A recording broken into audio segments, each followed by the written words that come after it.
तो बाहर का चर के को furit आई जे कोई furit अचोन भी yumda सुम लाई उधर लिट ना भाई सम furit निको कक पजू दिगी दी तू बजू आई दुम ताक चर के मैम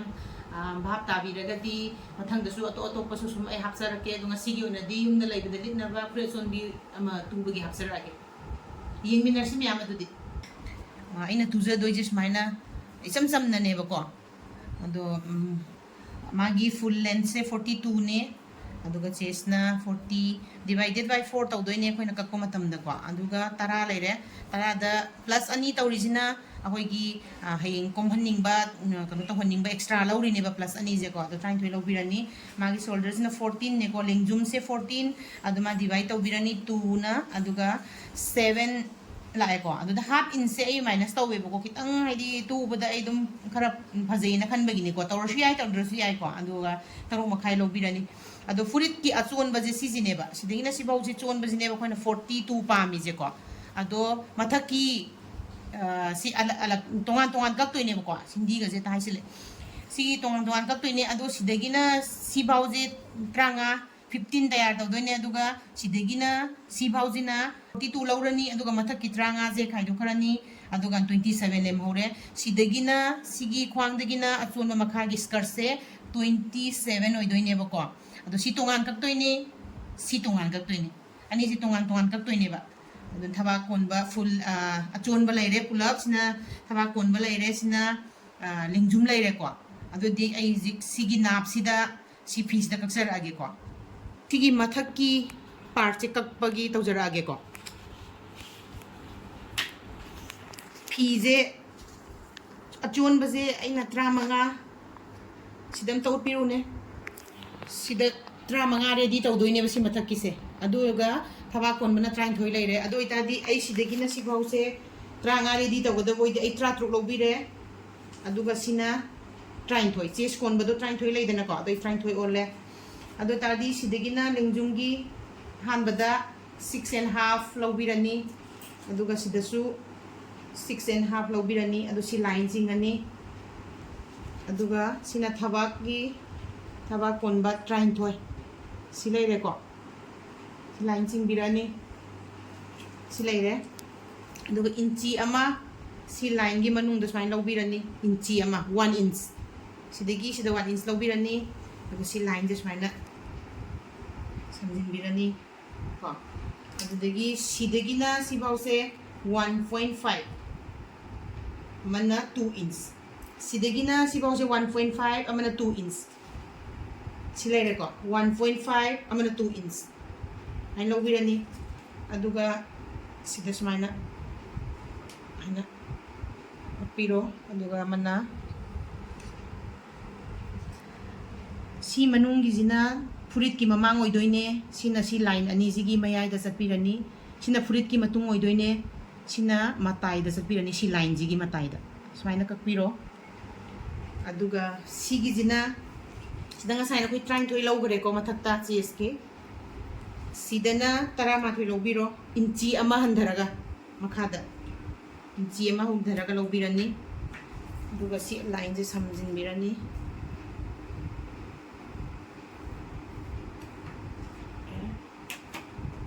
दुगा सिदेगिना सी मथक सिदे इंची अमा ओनबिरनी सी लाइन देगी सी मथक सिदे इंची अमा ओनबिरनी राउंड शेप कितंग पीबनी को स्माइना एन कितंग राउंड शेप पीबिरो दुगा ngaksam jina इंची अहुम लौबिरनी सिना इंची मरी मखाय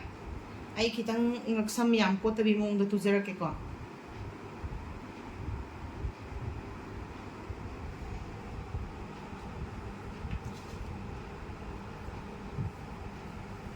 सिदगिना सिबो इंची अहुम सिदगिना सिबो इंची मरी मखाय ngaksam maning mamang sa mana naurani ko mamang da nauren sida kitang kakba hapsarke yekbagi oina sida loire ma'am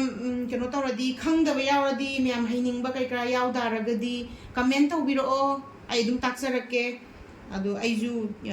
सुना ताकपसे याम कन्ना तोइना तौदबनी नै जाम खुलोइद्री अदो मैम ना हंगिनिंगबा लैरगदी दुम कमेंट तौ हाबिरो आई दुम ताक्सरके को दुदि हौजि आई सिजे कक्सर मेकअप पौजरगे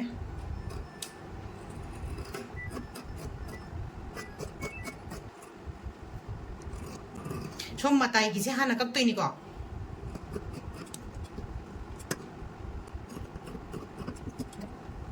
ꯀꯛꯄ ꯂꯣꯏꯔꯦ ꯍꯧꯖꯤꯛ ꯁꯤ ꯃꯇꯥꯏꯒꯤꯁꯦ ꯃꯅꯤꯡ ꯑꯣꯏꯒꯗꯕꯁꯦ ꯍꯥꯟꯅ ꯀꯛꯏꯅꯤꯀꯣ ꯑꯗꯨꯒ ꯑꯩꯈꯣꯏꯅ ꯁꯨꯃꯥꯏꯅ ꯊꯥꯡꯒꯠꯄꯤꯔꯒ ꯑꯃ ꯂꯧꯊꯣꯛꯈ꯭ꯔꯅꯤ ꯁꯤ ꯃꯅꯤꯡ ꯑꯣꯏꯈ꯭ꯔꯅꯤ ꯑꯗꯨꯒ ꯍꯧꯖꯤꯛ ꯑꯃꯁꯨ ꯑꯩꯈꯣꯏꯅ ꯃꯅꯨꯡꯒꯤ ꯑꯣꯏꯕ ꯄꯥꯔꯠ ꯑꯃ ꯌꯦꯛꯄꯁꯦ ꯁꯤ ꯑꯃꯨꯛ ꯀꯛꯄꯤꯔꯅꯤ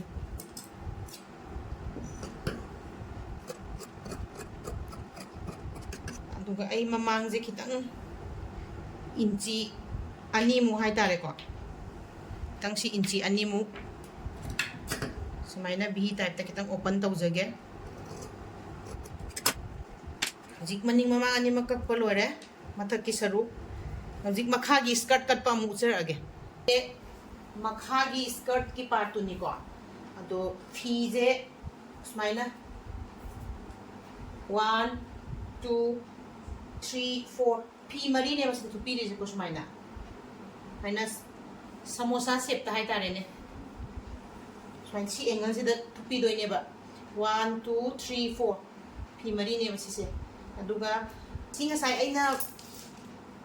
ꯐꯤ 4 ꯁꯨꯃꯥꯏꯅ ꯊꯨꯞꯄꯤꯔꯅꯤ ꯑꯗꯨꯒ ꯉꯁꯥꯏ ꯑꯩꯅ ꯁꯤꯁꯦ ꯊꯕꯛꯇ 19 ꯂꯧꯈ꯭ꯔꯦ ꯁꯤ ꯃꯈꯥꯗ 13 ꯂꯧꯈ꯭ꯔꯦ ꯑꯗꯨ ꯑꯣꯏꯇꯥꯔꯒꯗꯤ ꯃꯥꯒꯤ ꯈ꯭ꯋꯥꯡꯁꯦ 13ꯅꯦ ꯑꯗꯨ ꯑꯩꯅ ꯁꯤꯗ ꯈ꯭ꯋꯥꯡ 13 ꯐꯪꯅꯕꯒꯤ ꯃꯊꯛꯇꯒꯤ ꯑꯩꯅ 2 + ꯇꯧꯔꯒ 13 ꯂꯧꯔꯛꯑꯅꯤꯀꯣ 13 ꯏꯟꯆꯁꯤꯗ ꯁꯨꯃꯥꯏꯅ ꯔꯥꯎꯟ ꯆꯠꯄꯤꯔꯅꯤ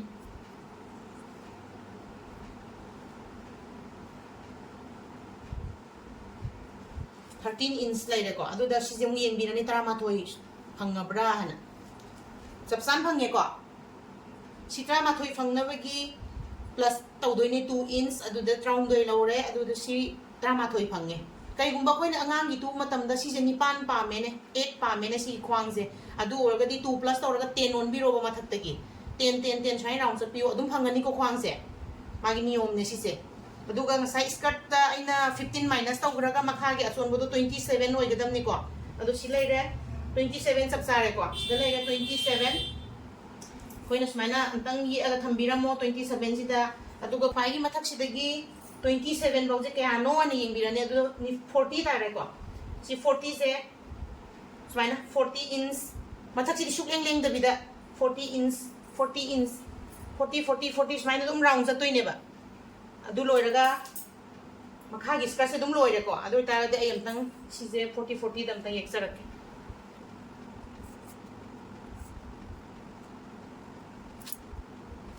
सिलाइरे ख्वांगी 13 फंगे सोन बजे 27 फंगे अदुगा मथक्तगी 40 40 लौरगा पूरा राउंड निपिरेको अदु तारददी सिकपिरनी हजि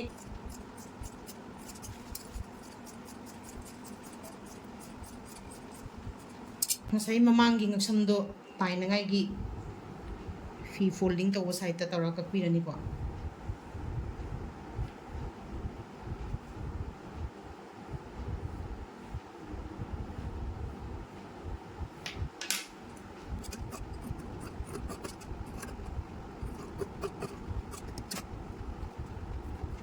ang taina fi kakpirani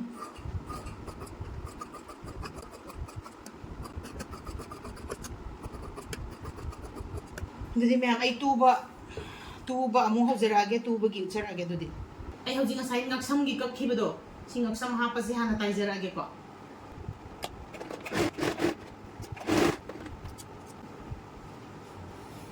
बसी कासिं कासिं जे कथत पिरनी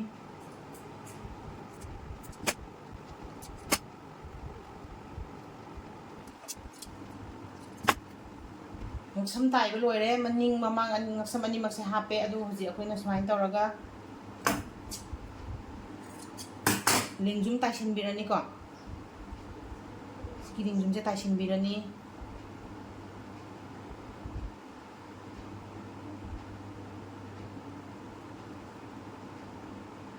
ni je taiba loire ko se fajana taibire mamang gi su loire maning ju loire du lingjum ani se taisin le ko ore द होजिक आई सिगी खुदांगी मासी खुदांग यावदबि तुदोइनिना सिगी खुदांगी सरुकसे को मसाइ गैना फी मसा मसा कखिबदो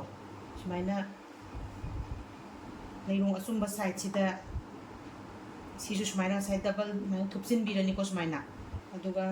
ꯁꯤꯒꯤꯁꯤꯗ ꯇꯥꯏꯕ ꯍꯧꯕꯤꯔꯛꯑꯣ ꯁꯤꯗꯒꯤ ꯁꯨꯃꯥꯏꯅ ꯁꯨꯝ ꯇꯧꯔꯒ ꯁꯨꯃꯥꯏꯅ ꯔꯥꯎꯟꯁꯦ ꯄꯨꯔꯥ ꯇꯥꯏꯕꯤꯗꯣꯏꯅꯤꯀꯣ ꯑꯗꯨꯒ ꯁꯣꯝꯗ ꯆꯠꯈ꯭ꯔꯅꯤ ꯑꯗꯨꯒ ꯑꯁꯣꯝ ꯅꯥꯀꯟꯗ ꯑꯃꯨꯛ ꯇꯥꯏꯁꯤꯟꯕꯤꯗꯣꯏꯅꯦꯕ ꯑꯗꯨꯑꯣꯏꯗꯤ ꯁꯤꯃꯨꯛ ꯇꯥꯏꯖꯔꯛꯑꯒꯦ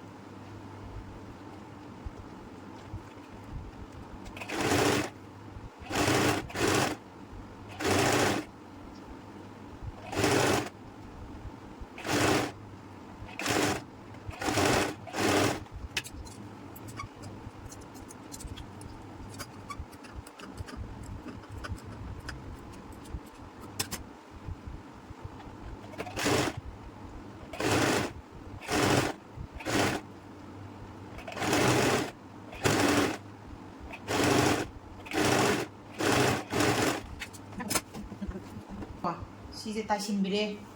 솜수 다이래 솜 나간주 다이래 슬로인 다이래 ngaksom 다이브 로이래 시 다이브 로이래 아두 hꯧꯖꯤꯛꯁꯦ sina mamang sina maning si anisigi ngasai aina skirt kakkhibado si skirt anise amamam taisinbirani ko sumaina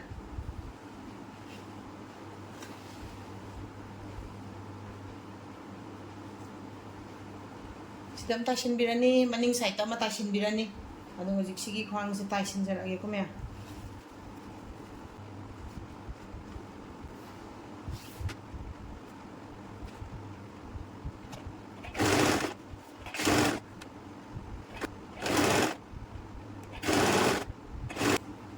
tashi lagi ko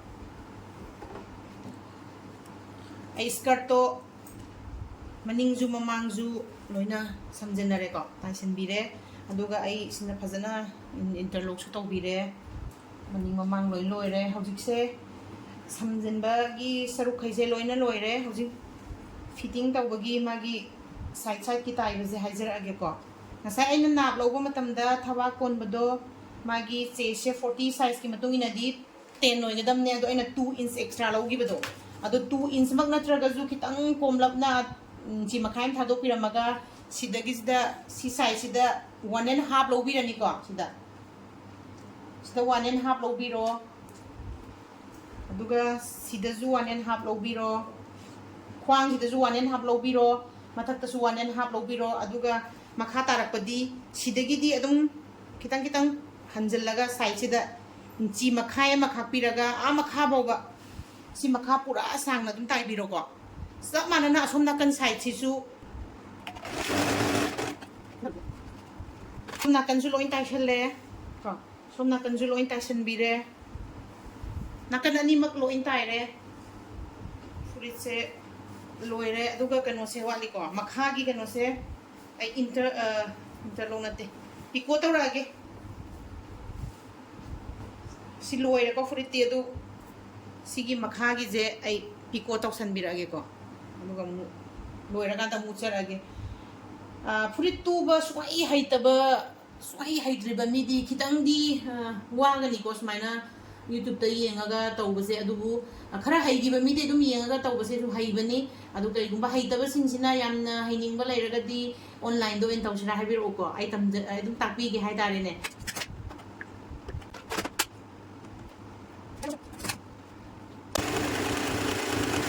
loire ko yungu tu achamba furit ni ko yamna design kare kra yaw bana te ai yam koina ju chang de tu bada ngatang da sakang tu fe ko habedi ai do buji am design yaw ba yam takhiroi ge habedi ai ju loi dri ba ai di sum offline do ina ta kuni na ne online je kya haiti aduga video da kano to busu ai kya haitri adu ai na me am khara ga na sum masa masa arai arai ba ta ma tu ne ko na design yaw ba sum am taksara ke sidi asam bane ba sum yumda le rasulit pe aba sai bo sa thuk pa ya thuk ko sulit pa ya ba ko adu ai na makha ga je na piko tawsal le hai tare no ya ai wa khandadi hajare sis mathanda mu kari tu ba hininge ha basu me am na comment da haibira mu arai arai ba hana dum tawsi ko ngasi ge na di video se shai da lo shinjare ge ko me